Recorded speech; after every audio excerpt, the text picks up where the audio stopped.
할렐루야. 아브라함 하면 연상되는 것이 믿음이고 또 하나는 축복입니다.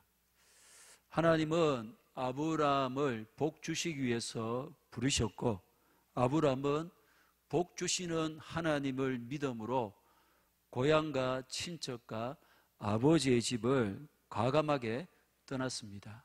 그리고 하나님이 지시하신 가나안 땅을 밟게 됩니다. 이후 기근으로 인해서 이집트로 잠시 내려가기도 했지만 다시 약속의 땅으로 돌아와서 그 땅에 거주했습니다. 우리는 아브라함의 이후 일생을 통해서 그의 믿음이 어떻게 성숙해 가며 그가 어떻게 하나님의 복을 받아 축복의 사람이 되어가는가를 확인할 수 있습니다. 지난 시간에 아브라함은 조카 롯으로 인해서 전쟁에 뛰어들게 됩니다. 엘람 왕 고돌라오메를 중심으로 한 메소포타미아 지역의 4개 연합군과 소돔 왕 베라를 중심으로 한 소돔 고모라 지역의 5개국의 연합군이 2차례 전쟁을 치르게 됩니다. 그 전쟁에서 소돔 고모라 5개국이 패하게 되어지고, 그로 인해서 소돔 땅에 거주하였던 아브라함의 조카 롯이 사로잡혀서 포로가 됩니다.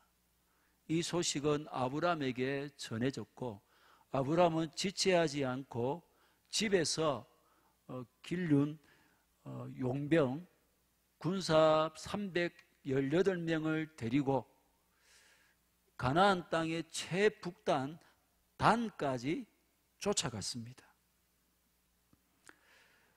그리고 밤에 기습작전을 펼쳐서 이 4개 연합군을 쳐부수고 빼앗겼던 롯과 재물과 또 소돔 고모라 지역의 많은 사람들을 다 구해내었습니다. 어떻게 보면 아브라함은 매우 무모했습니다. 소돔 고모라 지역의 5개국이 연합해가지고 공격해도 이기지 못한 이 메소포타미아 지역의 4개 연합군을 상대로 이 아브라함이 공격했기 때문입니다. 물론 야밤의 기습 전술을 사용하기는 했지만 하나님의 도움이 없었다면 일개 가정이 어떻게 내 나라를 상대로 승리할 수가 있었겠습니까? 그런데 하나님은 이 아브라함을 도우실 수밖에 없습니다. 하나님은 아브라함에게 복을 주시겠다. 너로 인해서 모든 민족이 복을 받게 하겠다. 그렇게 약속하시며 부르셨는데, 만약 이 전쟁에서 아브라함이 패하거나 죽으면 어떻게 됩니까? 하나님의 약속은 어긋나게 되고 실패하게 됩니다. 앞서 이집트에서 아브라함은 자기 아내가 너무 아름다워서 자기 아내를 빼앗길까, 아내 때문에 자신이 죽을까 두려워서 아내를 누이라고 그렇게 거짓말을 합니다. 그래서 이집트의 바로 왕이 그 아브라함의 아내를 자기 아내로 삼으려고 할 때에 하나님이 바로와 그의 집에 재앙을 내리셔서 그 일을 막으셨습니다.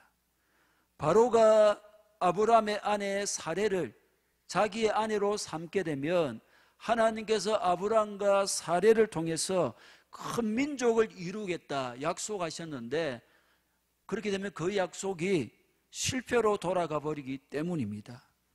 하나님은 아브라함과 맺은 언약을 이루기 위해서 비록 아브라함이 거짓말을 했지만 그럼에도 불구하고 바로와 그의 집에 재앙을 내리셔서 바로로 하여금 사례를 아내로 취하지 못하도록 막으신 겁니다. 아브라함은 이렇듯 하나님께서 책임져 주실 것을 믿었기에 무모하게 보이는 이 공격을 지체 없이 감행했습니다. 그리고 그 믿음대로 아브라함을 통해 놀라운 일들을 하나님은 행하십니다. 그를 통해 롯과 많은 사람들이 포로에서 돌아오게 되고 빼앗겼던 재산을 전부 다 되찾게 되었습니다. 가연 아브라함은 축복의 사람이었습니다. 그의 복은 그 자신에게만 머문 것이 아니라 다른 사람들에게도 흘러가기 시작했습니다. 하나님의 약속대로 그로 말미암아 땅의 족속이 복을 얻게 되었던 것입니다. 사랑하는 여러분, 단 한 사람이지만 하나님의 약속을 붙들고 믿음으로 행할 때의 영향력은 너무나 대단합니다. 아브라함은 자신의 목숨을 걸었습니다. 자신이 할 수 있는 모든 병산을 동원할 정도로 이 일에 헌신했습니다. 그 결과 놀라운 승리가 주어졌습니다. 그렇습니다. 숫자가 중요한 것이 아닙니다. 얼마나 믿음을 가지고 있느냐, 얼마나 헌신하느냐가 중요합니다.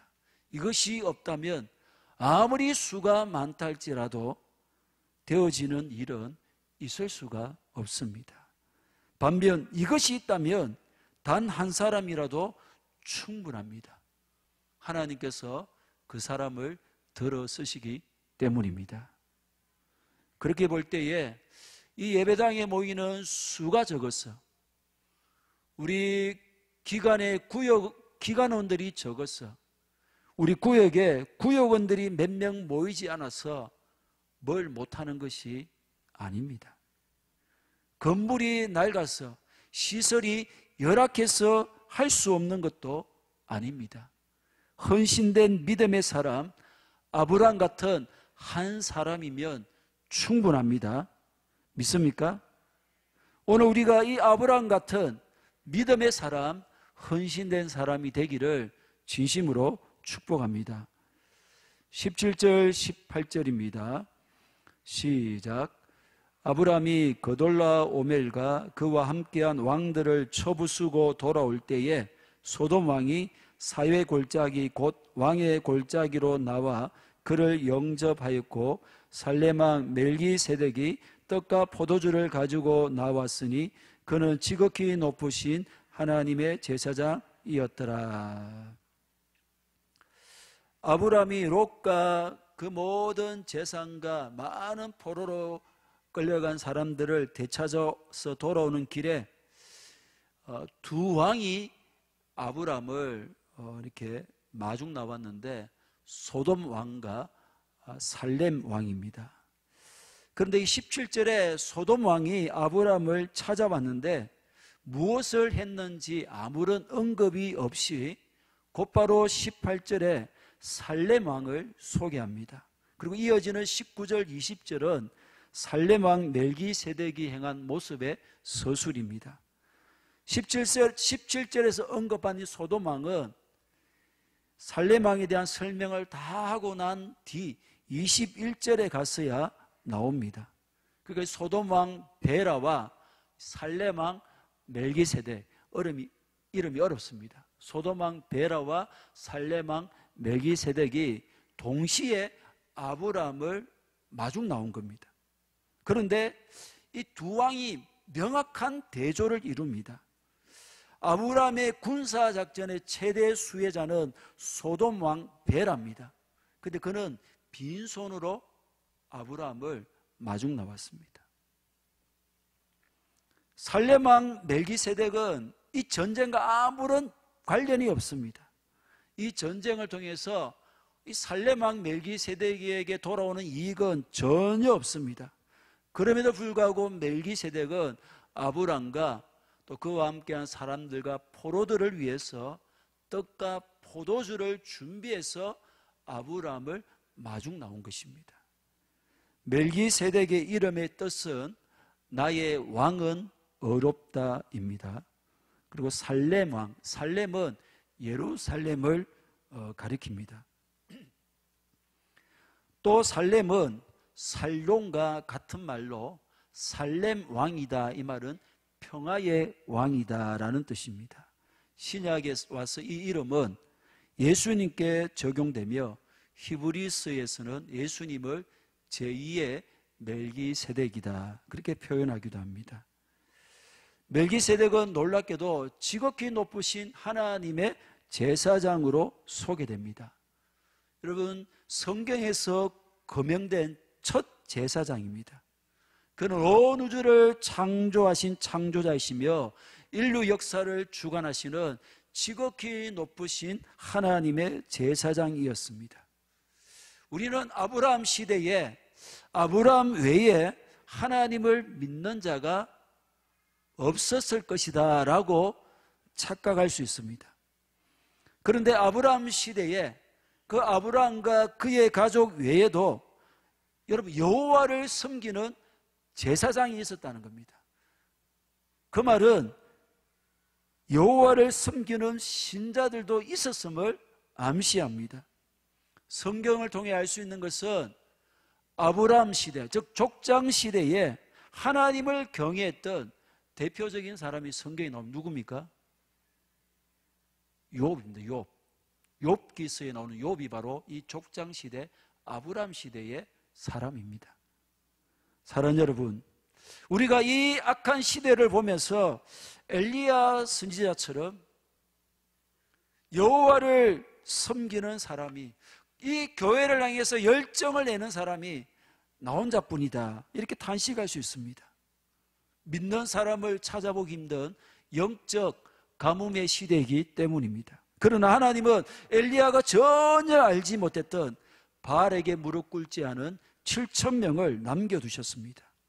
시대가 어떻게 되며 어디를 향해 흘러가든 하나님은 자기의 백성을 보호하십니다. 의인은 있기 마련입니다. 사람의 죄악이 세상에 가득하고 마음으로 생각하는 모든 계획이 항상 악함으로 하나님이 사람 지은 것을 한탄하며 마음에 근심하는 그 시대에도 노아가 있었습니다. 그러므로 이 시대를 보면서 너무 비관만 하지 마십시다. 하나님은 여전히 일하고 계십니다. 변함없이 역사를 주관하고 계십니다. 전쟁을 수행함으로 피곤하고 지칠 대로 지치고 허기진 아브라함에게 멜기세덱을 보내셔서 떡과 포도주를 제공하듯이 우리에게도 멜기세덱을 붙여주십니다. 우리만 싸우는 것이 아닙니다. 우리만 주님의 나라를 위해서 달려가는 것이 아니라 우리가 모르는 곳에서 싸우고 달려가는 멜기세덱이 있다는 것입니다. 그러므로 지나치게 불안할 필요가 없습니다. 내가 다 짊어지고 나 혼자 다 하지 않아도 됩니다.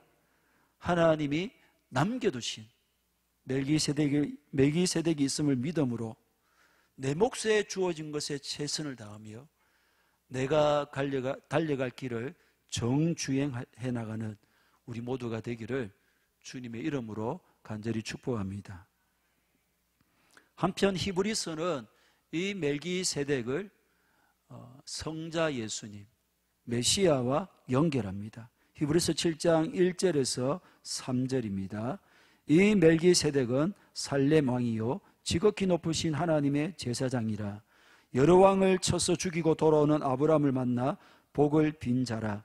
아브라함이 모든 것의 10분의 1을 그에게 나누어 주니라. 그 이름을 해석하면 먼저는 의의 왕이요 그 다음은 살렘 왕이니 곧 평강의 왕이요 아버지도 없고 어머니도 없고 족보도 없고 시작한 날도 없고 생명의 끝도 없어 하나님의 아들과 닮아서 항상 제사장으로 있느니라. 아멘.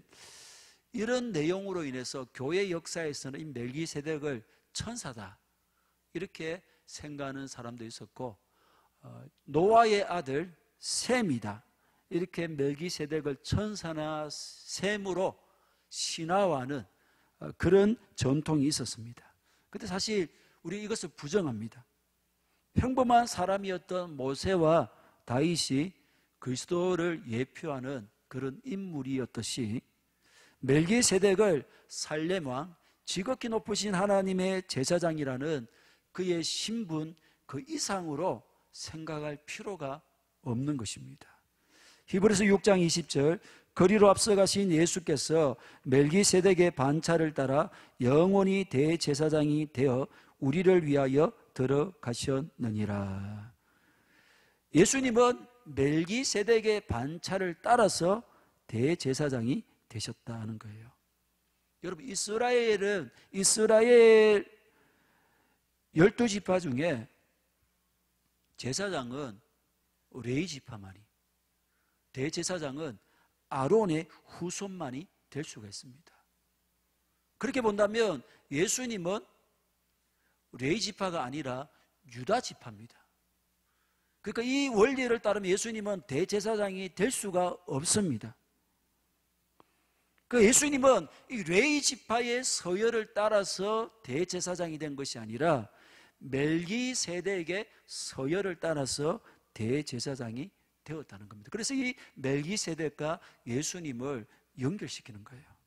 또 하나는 그가 아브람과 그의 일행에게 떡과 포도주를 제공했습니다. 어떤 이는 이 멜기세덱을 예수님이라 생각해서 이거 성만찬을 하는 것이다 이렇게 생각하지만 성만찬을 하기에 떡과 포도주가 너무 많아요. 이것은 일반적인 식사로서 떡과 포도주를 제공한 것입니다.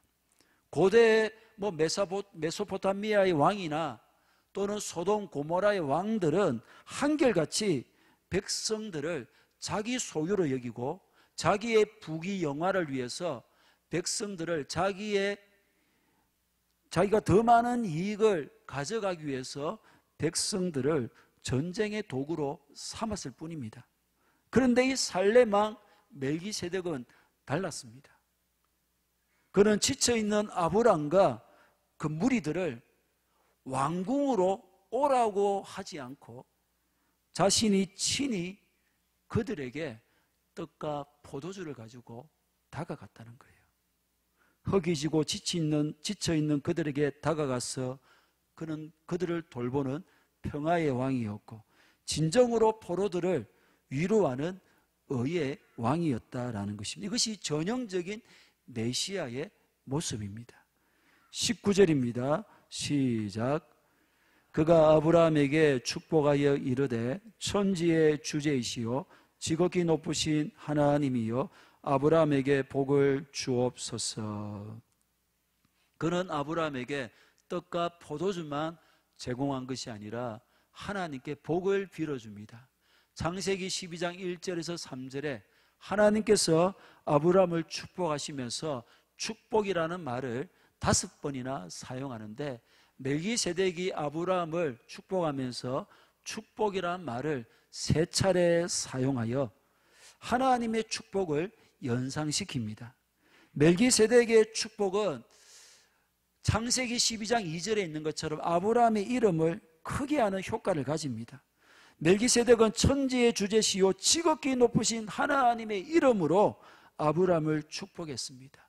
아브라함의 일행들, 포로에서 풀려난 많은 사람들뿐 아니라 소돔 왕과 같은 악인들 앞에서 지극히 높으신 하나님의 이름으로 아브라함을 축복함으로 내 이름을 크게 하겠다는 창세기 12장 2절의 약속을 성취시키는 효과를 가져왔다는 것입니다. 아브라함은 하나님의 명령이나 말씀을 듣고서가 아닌 포로로 끌려간 조카 롯을 구하겠다는 일념으로 전쟁에 뛰어들었습니다. 목숨을 걸고 수고한 것인데 하나님께서는 멜기세덱을 통해서 이런 아브라함을 한없이 위로하시고 격려하시고 축복하십니다. 20절 너희 대적을 내 손에 붙이신 지극히 높으신 하나님을 찬송할지로다 하며 아브라함이 그 얻은 것에서 10분의 1을 멜기세덱에게 주었더라. 멜기세덱은 아브라함이 승리한 뒤에 아브라함도 깨닫지 못한 하나님의 은밀한 개입이 있음을 드러냅니다. 즉 아브라함의 능력으로 그가 잘 훈련시킨 318명의 용사들의 힘으로 이 전쟁에서 승리하게 된 것이 아니라는 것입니다. 앞서 이집트에서 바로가 사례를 아내로 삼으려고 했을 때도 하나님의 개입이 있었는데 그 사실을 아브라함이나 바로가 어떻게 알게 되었는지에 대한 언급은 없습니다. 그런데 이 전쟁에서는 멜기세덱을 통해서 하나님이 네 대적을 네 손에 붙이셨다, 그것을 알려주신 겁니다. 사랑하는 여러분, 내 인간 내 능력으로 이기는 전쟁이란 있을 수가 없습니다. 하나님은 우리가 알게 혹은 모르게 은밀히 우리의 인생 가운데 개입하셨고 간섭하셨기 때문에 우리가 수많은 싸움을 이겨낼 수 있었습니다. 수없는 어려움과 위기들을 감당해 올 수가 있었고 헤쳐나올 수가 있었습니다. 따라서 우리가 할 일은 뭐겠습니까? 하나님을 찬송하는 것입니다. 내가 한 것이 아니라 하나님의 은혜로 이루어진 것임을 안다면 마땅히 하나님께 영광을 돌려야 합니다. 살아가는 삶의 순간순간마다 놀라운 승리를 주신 하나님께 찬송과 영광을 돌리는 이 되기를 진심으로 축복합니다. 아브라함은 하나님을 찬송할 뿐 아니라 11조를 바칩니다. 아브라함이 멜기세덱에게 11조를 준 것은 그가 제사장이었기 때문에, 그가 자신을 축복했기 때문에, 또 그가 아브라함의 그 자기의 승리가 하나님 때문임을 일깨워 주었기 때문입니다. 사랑하는 여러분, 아브라함이 멜기세덱에게 11조를 바치는 모습을 통해서 우리가 어떤 마음으로 11조를 드려야 하는지를 배우게 됩니다. 이때는 11조에 대한 계명이, 즉 모세의 율법이 아직 모세의 율법이 아직 받기 전입니다. 그리고 멜기세덱이 11조를 요구한 것도 아닌데 아브라함이 자원해서 자발적으로 11조를 드렸다는 겁니다. 여러분, 11조가 뭡니까? 11조는 물질이 아닙니다. 11조는 물질이 아니라 하나님의 은혜에 대한 인정이고 찬양이고 감사합니다. 모든 것이 하나님에게서 온 것이며 하나님의 것임을 고백하는 행위가 바로 11조입니다. 따라서 11조를 내가 안 한다, 단순히 물질이 아까워서가 아니라는 거예요. 물질을 아까워해서 못하는 것이 아니라 하나님을 향한 이 믿음이 없다는 것이고 이 고백이 없다는 것입니다. 더 나아가서 나는 하나님의 은혜, 하나님의 간섭, 하나님의 도움 없이도 내 힘으로 살아가겠다는 겁니다. 이런 자들에게 하나님이 어떻게 복을 주실 수 있겠습니까? 아브라함은 과연 축복의 사람입니다. 천지의 주제시며 지극히 높으신 하나님을 찬송할 뿐 아니라 우리와 우리의 모든 소유가 하나님의 것임을 인정하는 신앙의 성숙한 고백으로서 11조가 우리를 통해서도 온전히 드려지기를 축복합니다. 땅과 거기 충만한 것과 세계와 그 가운데에 사는 자들은 다 여호와의 것이로다. 아멘. 할렐루야.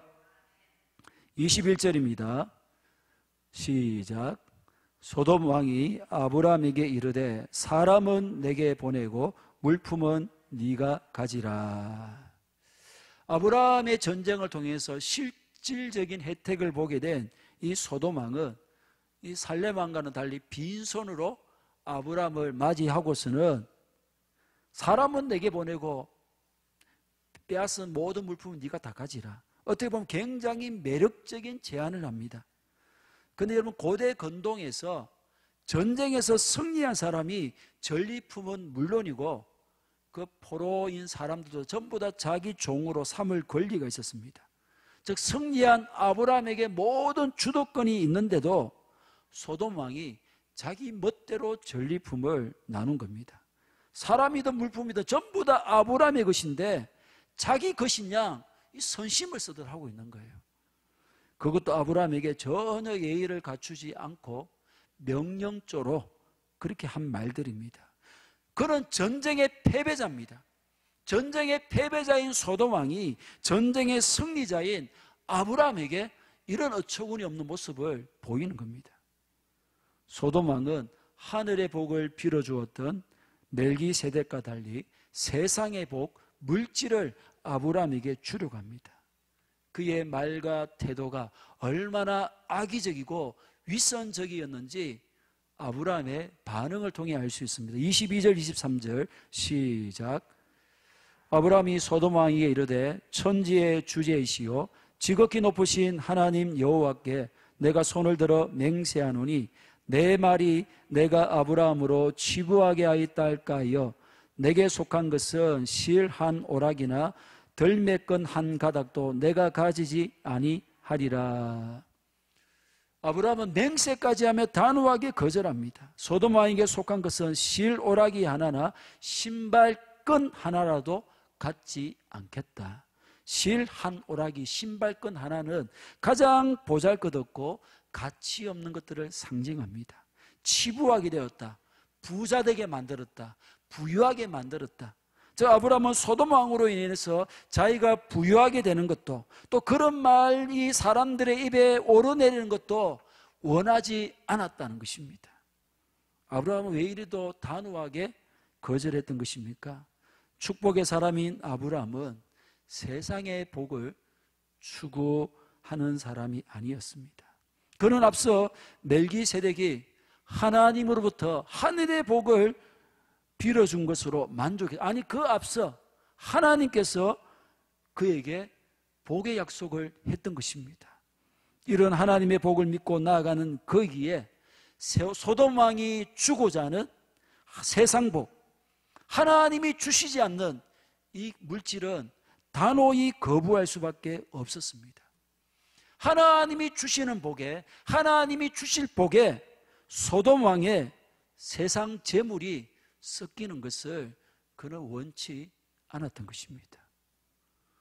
아브라함은 메소포타미아 세력으로부터 이 가나안 땅을 구해냈기 때문에 이 지역의 왕이 될 수 있고 이 지역의 어떤 땅을 소유할 수 있는 그런 권리가 있어요. 쉽게 말하면 이 약속의 땅을 쉽게 차지할 수 있는 기회를 얻었습니다.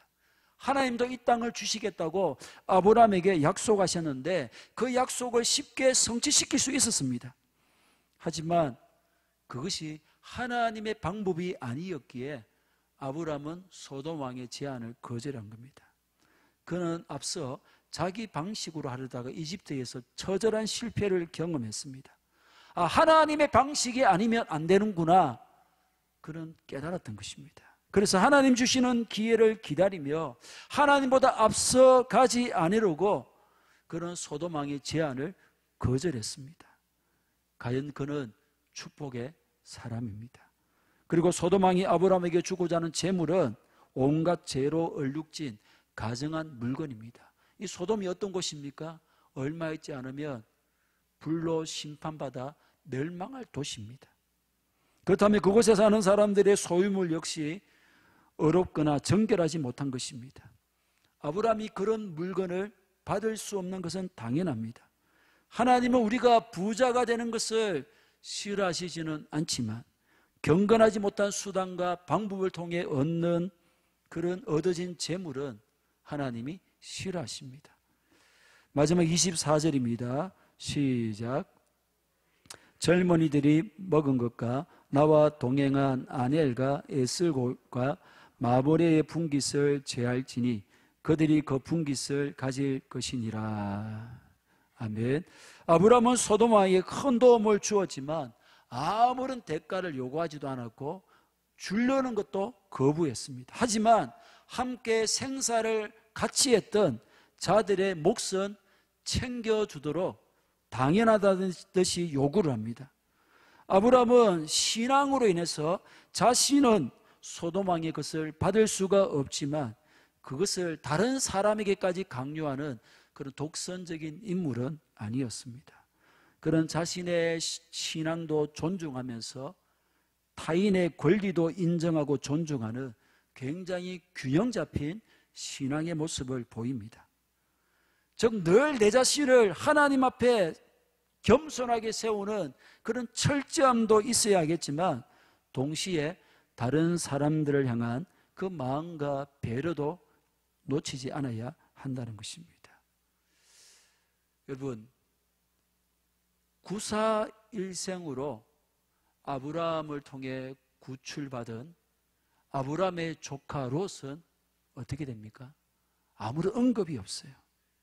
그러나 창세기 18장에 롯이 소돔에 살고 있는 것을 볼 때에 이 롯은 아브라함과 함께 헤브론으로 돌아가지 않고 악한 소돔 왕과 함께 소돔으로 돌아가 버린 것을 알 수 있습니다. 어떻게 보면 롯이 포로로 잡혀간 것은 하나님이 정신 차릴 기회를 주신 것입니다. 잘못 선택한 것을 깨닫고 돌이키고 회복할 수 있는 기회였는데, 안타깝게도 롯은 이 사건을 통해 전달하는 하나님의 음성을 듣지도 못하고 그 사인을 발견하지도 못합니다. 결국 나중에 소돔이 불로 멸망할 때에 또 한 번 아브라함의 중보로 간신히 목숨은 건진받지만 자기 딸들과의 관계를 통해서 모압과 암몬을 낳는 천추의 한을 남기게 됩니다. 사랑하는 여러분, 아브라함은 과연 축복의 사람이며 믿음의 사람입니다. 축복의 사람인 아브라함은 롯과 달랐습니다. 그는 이집트에서의 실패를 가슴에 새겼습니다. 소돔 왕의 달콤한 유혹에 빠져들지 않았습니다. 하나님이 주시지 않는 재물에 조금의 눈독도 들이지를 않았습니다. 세상이 주는 복에 아무런 미련도 두지 않았습니다. 하나님보다 앞서가지 않았습니다. 하나님 주시는 복으로 만족하며 그 복을 기다릴 줄 알았습니다. 모든 것의 주인 되신 하나님을 인정하며 찬송했습니다. 자원함으로 11조를 드렸습니다. 자신의 신앙으로 인해 다른 사람의 권리와 인격을 가벼이 여기거나 무시하지 않았습니다. 우리 또한 하나님께서 믿게 하시고 축복의 사람으로 부르신 줄로 믿습니다. 아브라함처럼 믿음으로 행하며 세상 복이 아닌 하나님의 복으로 만족하며 복을 흘려보내며 선한 영향력을 끼치며 모든 것의 주인 되심을 인정함으로 하나님께 찬양과 영광을 돌리는 그런 우리의 삶이 되기를 주님의 이름으로 간절히 축복합니다.